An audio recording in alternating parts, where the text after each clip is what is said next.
लोकसभा चुनाव के दौरान बंगाल की एक रैली में पीएम मोदी ने जनता से कहा था कि चुप्पे चाप कमल छाप, और लोगों ने इस बात पर अमल भी किया। लोकसभा चुनावों में बीजेपी को 18 सीटें मिली, लेकिन विधानसभा चुनाव तक आते आते बंगाल में बीजेपी की आंधी चलने लगी। एग्जिट पोल के नतीजों से साफ है कि ममता बनर्जी 2 मई को अपने पद से इस्तीफा देंगी और बंगाल के किले पर केसरिया झंडा लहराएगा। लेकिन सवाल यह है कि हर कहीं चुनावी जीत की पुड़िया बांटने वाले प्रशांत किशोर अब क्या करेंगे। ममता बनर्जी की जीत पक्की करने का ठेका लेकर बंगाल में डेरा जमाए बैठे प्रशांत किशोर ने पूरी ठसक से कहा था कि बीजेपी दहाई की संख्या को पार कर लेगी तो वे अपने पेशे से तौबा कर लेंगे। अब लगभग हर एग्जिट पोल के नतीजे प्रशांत किशोर की भविष्यवाणी के खिलाफ आए हैं। ममता के चुनावी रणनीतिकार प्रशांत किशोर ने बंगाल चुनाव से पहले दावा किया था कि अगर बीजेपी को 3 डिजिट में सीटें मिलती हैं तो वे चुनावी रणनीति का काम छोड़ देंगे। ऐसे में अब सवाल ये है कि प्रशांत किशोर अब क्या करेंगे। क्या प्रशांत किशोर भविष्य में चुनावी रणनीतिकार की भूमिका में नजर आएंगे, या फिर अपने दावे के मुताबिक बीजेपी के 100 से ज्यादा सीटें जीतने पर अपनी इस भूमिका से संन्यास ले लेंगे। प्रशांत किशोर ने यह भी कहा था कि बीजेपी सिर्फ माहौल बनाती है, ग्राउंड पर कुछ नहीं है। बंगाल में चौथे चरण के चुनाव के दौरान बीजेपी ने प्रशांत किशोर का ऑडियो चैट रिलीज किया था, जिसमें ममता बनर्जी की हार की बात सामने आई थी, और ये ऑडियो चैट बीजेपी के आईटी सेल के हेड अमित मालवीय ने जारी किया था। इसमें प्रशांत किशोर ने स्वीकार किया था कि बंगाल में बीजेपी जीत रही है। हालांकि प्रशांत किशोर ने बीजेपी के इस दावे को नकारते हुए कहा था कि आरटी उनकी बातचीत के चुनिंदा हिस्से जारी करने की बजाय पूरी बातचीत जारी करे ताकि सच्चाई सामने आ सके। ये audio recording club house app पर चल रही चर्चा की थी। प्रशांत किशोर बतौर चुनावी रणनीतिकार 2014 से सुर्खियों में आए थे। बिहार में नीतीश कुमार के साथ काम करते हुए ब्रांड पीके चमका था। 2014 लोकसभा चुनाव में भारतीय जनता पार्टी के लिए चुनावी रणनीति तैयार की थी। हालांकि बाद में उनके रिश्ते बीजेपी से अच्छे नहीं रहे और दूरियां बढ़ती चली गईं। ममता बनर्जी की पार्टी ने 2019 के लोकसभा चुनाव के बाद प्रशांत किशोर की टीम को हायर किया, जिसका फोकस 2021 के विधानसभा चुनाव पर था। इस बीच टीएमसी के कई नेता पीके के कामकाज से नाराज होकर पार्टी छोड़कर चले गए और बीजेपी का दामन थाम लिया। इसके बावजूद पीके का ये दावा रहा कि बीजेपी सीटों की संख्या 3 डिजिट में नहीं ले पाएगी। हालांकि प्रशांत किशोर की अगली चुनावी दुकान पंजाब में खुल चुकी है। कैप्टन अमरिंदर सिंह ने उन्हें अपना निजी राजनीतिक सलाहकार बनाया है। पंजाब कांग्रेस में तब से ही पीके का विरोध शुरू हो गया था, लेकिन ममता बनर्जी की करारी हार के बाद पंजाब में पीके अपना पैर जमा पाएंगे कहना मुश्किल होगा, क्योंकि पीके के साथ कांग्रेस का पहला अनुभव कड़वा ही रहा था। तब पीके को यूपी विधानसभा चुनाव के दौरान कांग्रेस ने ठेका दिया था। राहुल गांधी ने पीके की सलाह पर खाट पर चर्चा शुरू की, लेकिन अचानक हुआ कुछ और कि पीके बाहर हो गए। ये बात और है कि यूपी में कांग्रेस की ही खाट खड़ी हो गई। Report, news of India. Corona की दूसरी लहर से तबाही हो रही है। दिल्ली की जनता के निशाने पर अरविंद केजरीवाल तो है ही, ऑक्सीजन की कमी और जरूरी दवाइयों की कालाबाजारी को लेकर अदालत के निशाने पर भी हैं। कोरोना काल में झूठ की सियासत करने की वजह से वे पूरे देश के निशाने पर हैं, लेकिन इससे केजरीवाल की घटिया सियासत को कोई फर्क पड़ता नहीं। लेकिन अब उनकी ही पार्टी के उनके ही खिलाफ आवाज उठाने लगे हैं।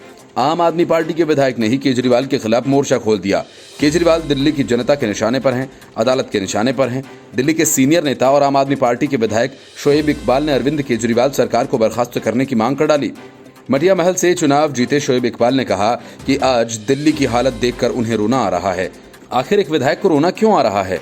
तो इसके पीछे की वजह भी कोरोना का संकट और अरविंद केजरीवाल का निकम्मापन है।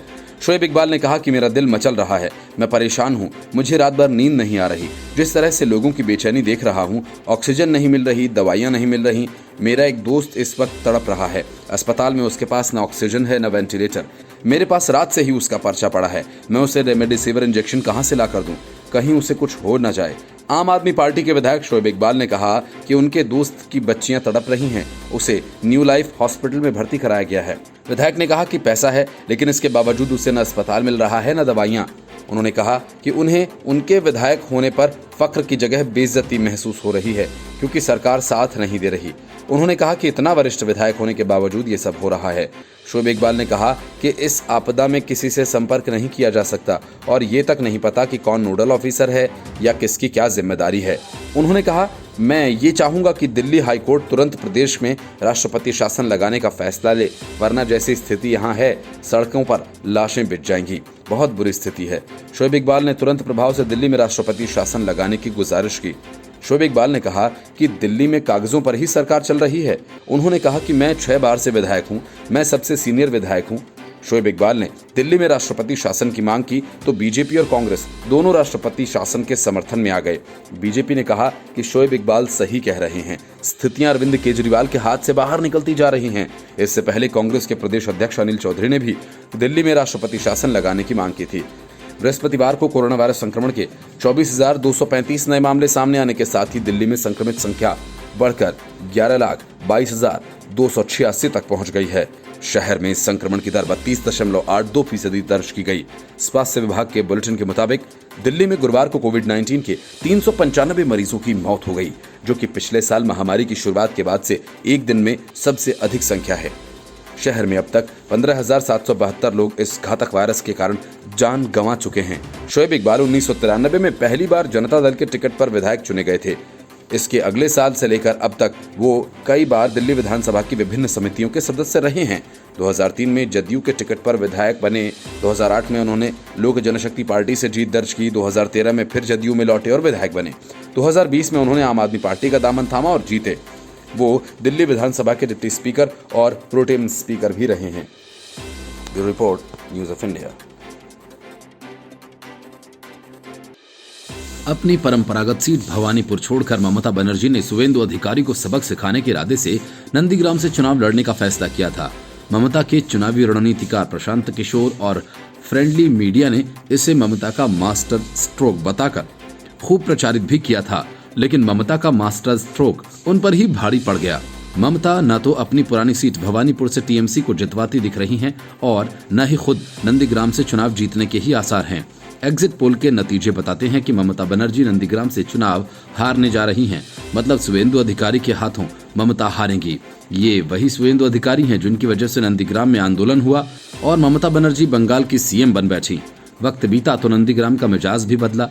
एक तो शुवेंदु अधिकारी और दूसरे बंगाल में भगवा लहर, दोनों ने मिलकर ममता बनर्जी को अब तक सबसे बड़ी सियासी हार के मुहाने पर लाकर खड़ा कर दिया है। नंदीग्राम में पहुंचकर ममता बनर्जी ने कहा था कि अधिकारी परिवार ने मुझे नंदीग्राम आने नहीं दिया, अब आ गई हूं। ममता की इसी बात में नंदीग्राम की बदलती तस्वीर झलकी। नंदीग्राम में ममता बनर्जी ने खुद पर हमले का नाटक किया। जब पोल खुली तो ममता बनर्जी की किरकिरी भी खूब हुई, लेकिन पैरों पर प्लास्टर चढ़ाए ममता बनर्जी पूरे बंगाल में चुनाव प्रचार करती रहीं ताकि उन्हें सहानुभूति मिले, लेकिन हुआ इसके उलट। ममता को न तो सहानुभूति मिली और न ही वोट। नंदीग्राम में दूसरे चरण में मतदान हुआ था। दूसरे चरण में कुल 30 सीटों पर वोट डाले गए थे। मोदी लहर का असर इन सभी 30 सीटों पर ऐसा हो रहा है कि बीजेपी 30 में से करीब 28 सीटें जीतने जा रही है। दूसरे चरण में टीएमसी को सिर्फ दासपुर और केशपुर में जीत मिलती दिख रही है। बाकी सभी सीटें मोदी लहर में बह गईं। पश्चिम बंगाल विधानसभा चुनाव से पहले शुवेंदु अधिकारी ने मंत्री पद और टीएमसी से इस्तीफा दे दिया था। इसके बाद अधिकारी बीजेपी में शामिल हो गए। शुवेंदु अधिकारी के इस फैसले के बाद ममता बनर्जी ने ऐलान किया था कि वे नंदीग्राम से ही चुनाव लड़ेंगी और ममता ने यहीं से नामांकन दाखिल किया।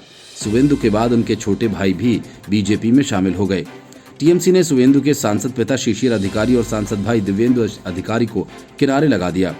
खास बात यह है कि जिस नंदीग्राम की वजह से ममता बनर्जी ने लेफ्ट के 34 साल के शासन को उखाड़ फेंका था, उसी नंदीग्राम से वे इस बार मैदान में हैं और बीजेपी ने कभी ममता के खास सहयोगी रहे शुवेंदु अधिकारी को यहां से अपना उम्मीदवार बनाया है। Bureau report, news of India.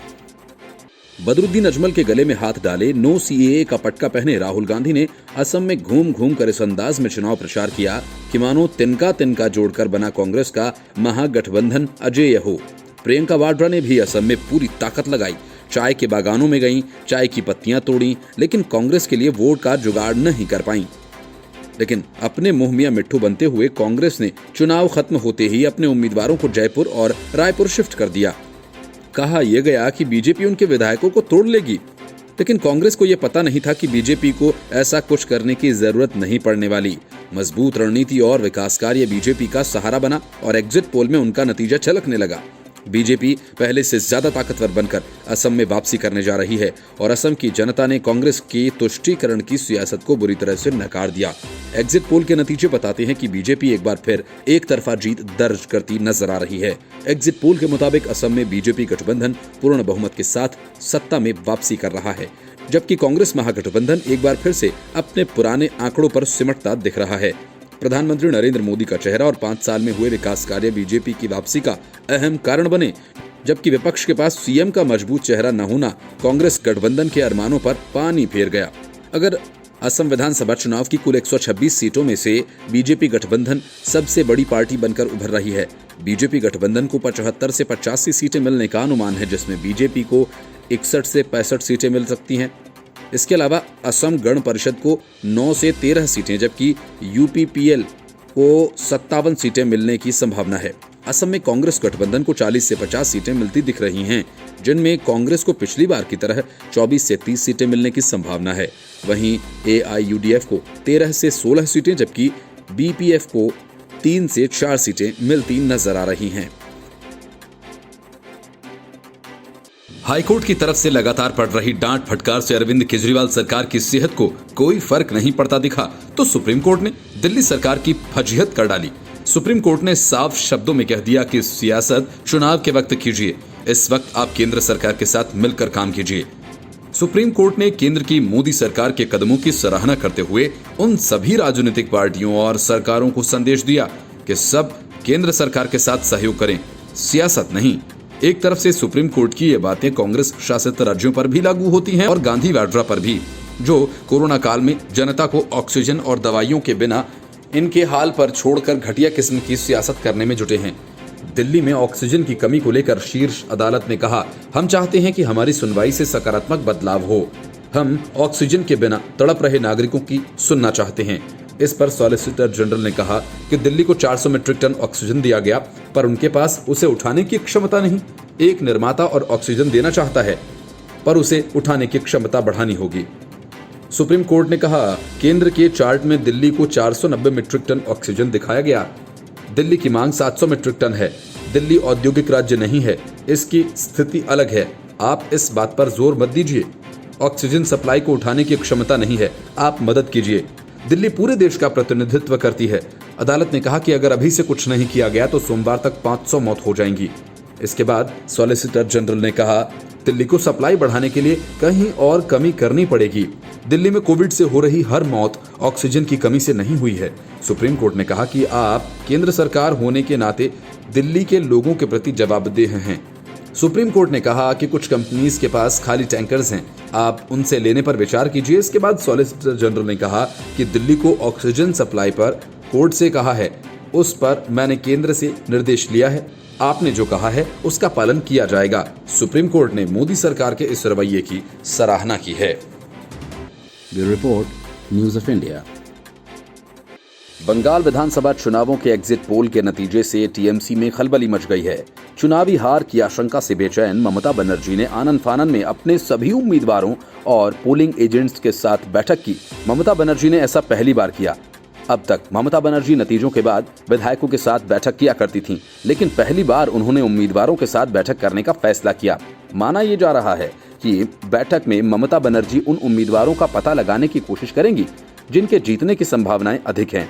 जानकारों का यह भी कहना है कि ममता बनर्जी की असली मुश्किल नतीजों के बाद शुरू होने वाली है। अगर टीएमसी चुनाव हारती है या फिर बीजेपी से संख्या बल में पिछड़ती है तो फिर पार्टी में टूट फूट का खतरा बढ़ेगा। बीजेपी बंगाल में अपनी पहली सरकार बनाने के लिए कोई कसर छोड़ने वाली नहीं है। इस बात का अंदाजा ममता बनर्जी को है। इसलिए 2 मई को मतगणना से पहले तृणमूल कांग्रेस सुप्रीमो और मुख्यमंत्री ममता बनर्जी अपनी पार्टी के सभी उम्मीदवारों और वरिष्ठ नेताओं के साथ वर्चुअल बैठक करने वाली हैं। बैठक में शामिल होने के लिए पार्टी के सभी उम्मीदवारों को संदेश पहले ही पहुंच चुका है। उम्मीदवारों के चुनाव एजेंट्स को भी बैठक में भाग लेने के लिए कहा गया। ममता वर्चुअल माध्यम से 288 उम्मीदवारों और उनके एजेंट्स के साथ मतगणना पर चर्चा करेंगी। उम्मीदवारों की मृत्यु के कारण मुर्शिदाबाद जिले के शमशेरगंज में और जहांगीरपुर में मतदान नहीं हुआ। जहांगीरपुर से तृणमूल के उम्मीदवार जाकिर हुसैन घायल हो गए और उनका अस्पताल में इलाज चल रहा है, इसलिए उन्हें बैठक में भाग लेने के लिए नहीं कहा गया। शमशेरगंज मौजूदा उम्मीदवार अमीरुल इस्लाम को बैठक में उपस्थित होने के लिए कहा गया। हालांकि यहां मतदान 16 मई को होगा। विधानसभा चुनाव खत्म होने और मतगणना से पहले तृणमूल सुप्रीमो ने 2011 या 2016 में ऐसी कोई बैठक नहीं की थी। मुख्यमंत्री की ये रणनीति नेताओं को सोचने पर मजबूर कर रही है। ऐसा इसलिए है क्योंकि चुनाव आयोग ने कोरोना संक्रमण के कारण मतगणना के लिए कई नियम बनाए हैं। एजेंट्स को तभी मतगणना केंद्रों में प्रवेश करने दिया जाएगा जब कोरोना की रिपोर्ट नकारात्मक होगी। माना यह जा रहा है कि इस बैठक में ममता पार्टी के सभी उम्मीदवारों व काउंटिंग एजेंट्स को मतगणना के दौरान मतगणना केंद्रों पर सतर्क रहने के बारे में जरूरी दिशा निर्देश दे सकती हैं। Bureau report, news of India.